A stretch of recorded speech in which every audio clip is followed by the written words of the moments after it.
What's up, guys? Welcome to Void of Dusk Gaming, your channel for fresh Arena of Valor content. And today, after all these new introductions of the EVAs, key rares, errols, and every single hero that I have not really played so far, I've got something that might just lighten up your heart. I've got some Elsu, one of the best snipers in the game. So I continue my win streak on ADCs, and without further ado, I would say let's just hop right into the game. And if you haven't subscribed to the channel, a subscription is highly appreciated. You will receive videos every 2 days, and if you like the video, thumbs up, do it. If you like to comment, the comment section is free.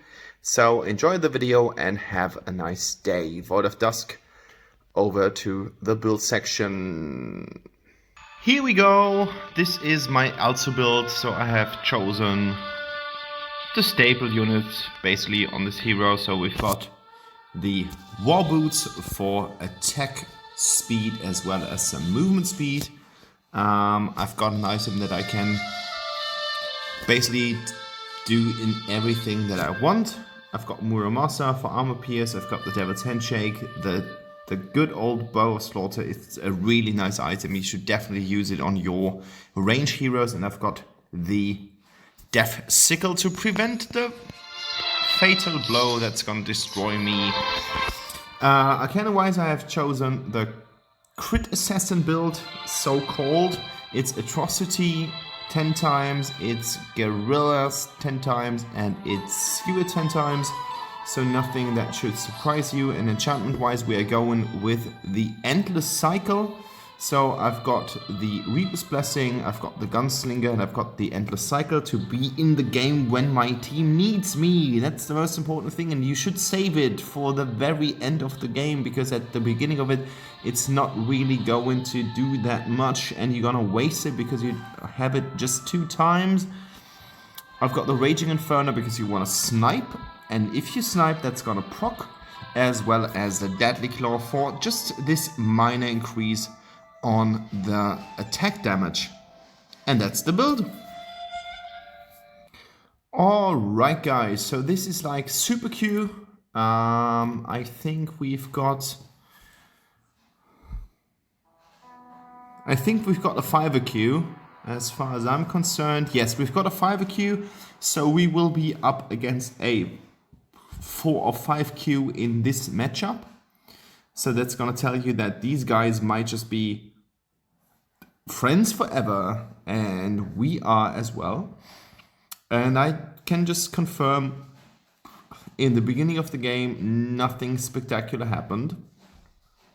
But we will end this game with 0 deaths, which is something new in the Void of Dusk history. And I can also assure you that the Yawn was eating so many snipes that he was not even happy with his whole life anymore. So that was like the second one. You can hear that from the sound. Like if you hear some kind of splash sound during the activation of the skill, you can totally tell that this was gonna be something that you have hit. Again, we hit him. And it's actually quite nice. Like, Elsu needs a little bit of vision that helps him to kind of get into the mood. So if you have a support that is a little bit far off, you will totally participate on this, because it actually means that you will have more vision. More vision means more deaths. I missed that one. It was too obvious. It was actually pretty bad. But a setup of nice traps can actually be quite helpful. So you need to put those strategically. I always try to put them as far ahead as possible, and I try to put them in the brush on the right-hand side of the lane. Again, I hit him. This is gonna continue. Like I will point it out every single time I'm doing it because I can. This is my channel. So yeah, there we go.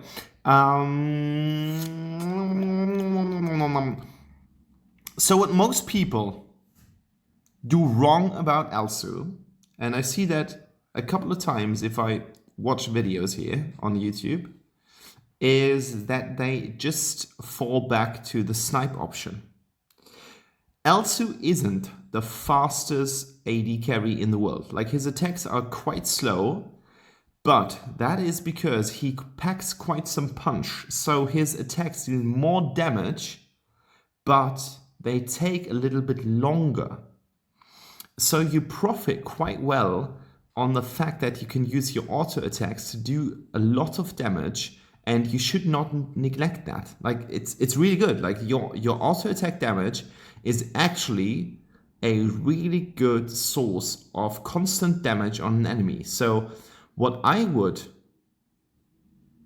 advise you is to use your snipes every single time you are not in the range of an enemy with your auto attacks. Snipe it and then kill it with your auto attacks. Like your auto attacks are super, super strong, and you should use that to your very best. Like look at that. That was one of these actions. Like I can chunk away at least 1 bar of health with one of my snipes. So it's super powerful, but you can't rely on it solely. Is that a word? Is that a word? Like just, you can't just rely on these. Like that's what I wanted to say. Because if you're just standing still trying to snipe something, your whole damage output is kind of meh. It's super meh. Like it's the meh's meh in Arena Valor history. You will deal damage eventually, which is actually quite nice. But on the other hand, you are just not taking the full capabilities that Enzo has. Like he has a really strong auto attack, so you guys should use it. Got the Vision Bird here. That's always something that you should try to do if possible. But if you have to use it, or if you have to take a risk, don't do it. It's not worth it. Like it's nice to have some vision. Actually, now we're seeing Marja here, but it's not worth the effort. So if you can actually do something else, do it. But it should not be your prioritized target. Now, I don't know what the Enzo does here. It's actually quite strange. I hit him. Oh, it's so nice. Like, the good thing is about Elsu, if enemies are clumping, if they're grouping up, you've got a really nice chance of hitting them. So team fights are your favorite. Like, you want to have team fights because then you can use your your snipe to the maximum effect. I've chosen the and I hit him again. Like that's a good thing. I can tell from the sound. What you want to do is like you want to be as fast as possible with your auto attack. So something that adds up some nice spice to your auto attack wheel is actually highly recommended. You want that to happen. And yeah, nice Linda skill here, well deserved. If she would not have roasted him, I would have been able.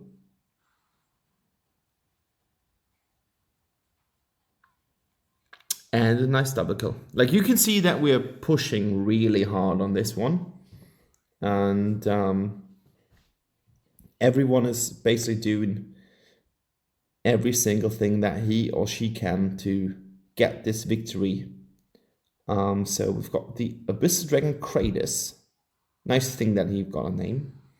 And as I said, like vision is recommended, but if you can't do it, just don't waste your life on this. Like it's not worth it. And as I said, as my auto attacks are actually quite strong, I want to build attack damage or attack speed first. She can't do something against me. It's not possible for her. Putting down one of my kind of trap things here so that I can actually see what's going on. So if you play Elsu mid lane, you want to put one in each of those bushes. Missed that one. But still, even if you miss it, it's some kind of like a psychological pressure that you put upon the enemy, so that you put amongst the enemy. Pronunciation is really, really different. Yeah, that's just something that you want to abuse every single time possible, and you can make it work. Like, Elsu is a hero that needs to strike from afar, but you also have the potential to go in and actually deal some tremendous damage, because your auto attacks deal a lot of damage, and you've got a great escape tool. Like, that's something that's really important, and that's something that I hate about playing against Elsu. Like, if you manage to get close to him, he will fucking dash off. Like, he will use his ultimate, and you should be aware of the fact that his ultimate can just like let him jump across the whole lane. So my team is fighting in the middle, and as I had the opportunity to get the tower, of course I went in. So 6-5 is a number, but what we have achieved is actually taken down towers in a really nice amount. Like, as you can see, it's 8-5 right now. Like, doesn't really matter, because you will just lose games even if the numbers are tight. But as I can tell, good thing is that we pushed a lot. Like, we really pushed a lot. We went in quite well. Yeah, that was bad. Like, he just got me, pushing me away from it. But we've got nearly the whole inner line, and that's crazy. 10 minutes played, and we have every single tower in the outer lane pushed, and we already have not every, but the second tower in the middle lane pushed. So we are on tier 3 right now. So that's crazy.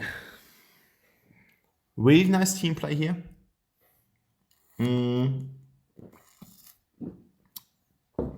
You might know some of these names. They might be familiar because I play with these people a lot. And if you want to join, just hit the Discord server.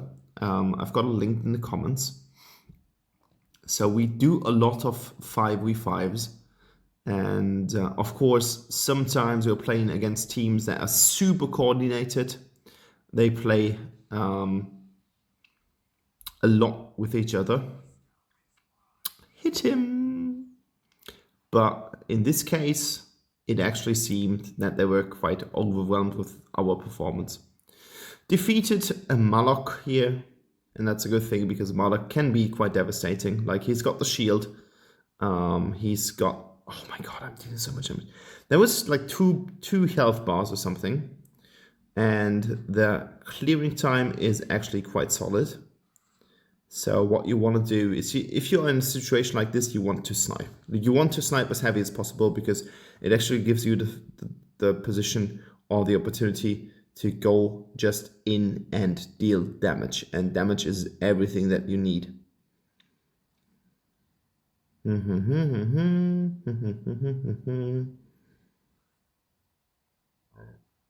So they try to make a comeback, but as you can see, it's kind of like we don't have that much pushed, so it's hard for us to get back into the game.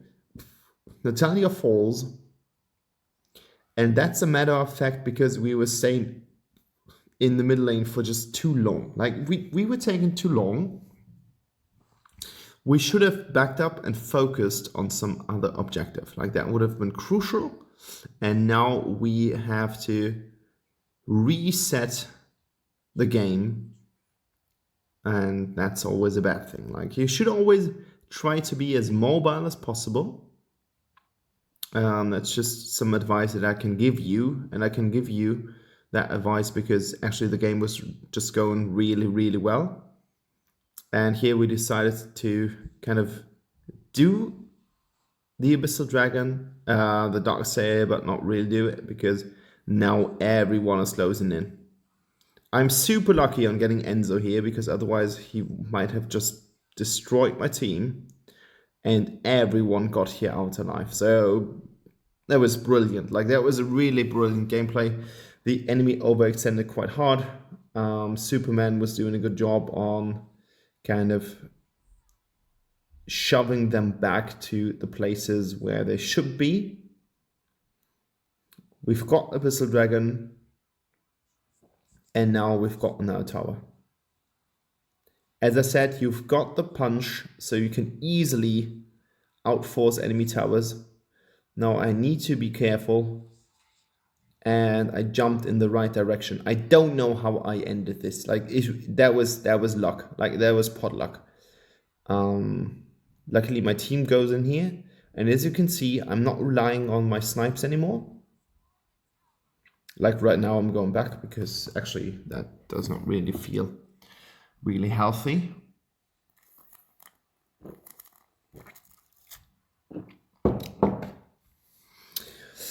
All in all, I wouldn't say that Elsu is a beginner's hero because he just needs a lot of guidance. Like, you need to be in this kind of mind state where you know when to snipe and you know when not to use auto attacks. And that can be difficult, so you need to prepare for this.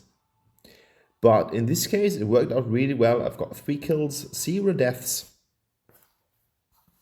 Lifting my hat for that. And it was just nice, like a really, really nice game. Well-deserved MVP for the Lindis. Lindis is still a really strong hero in the jungle.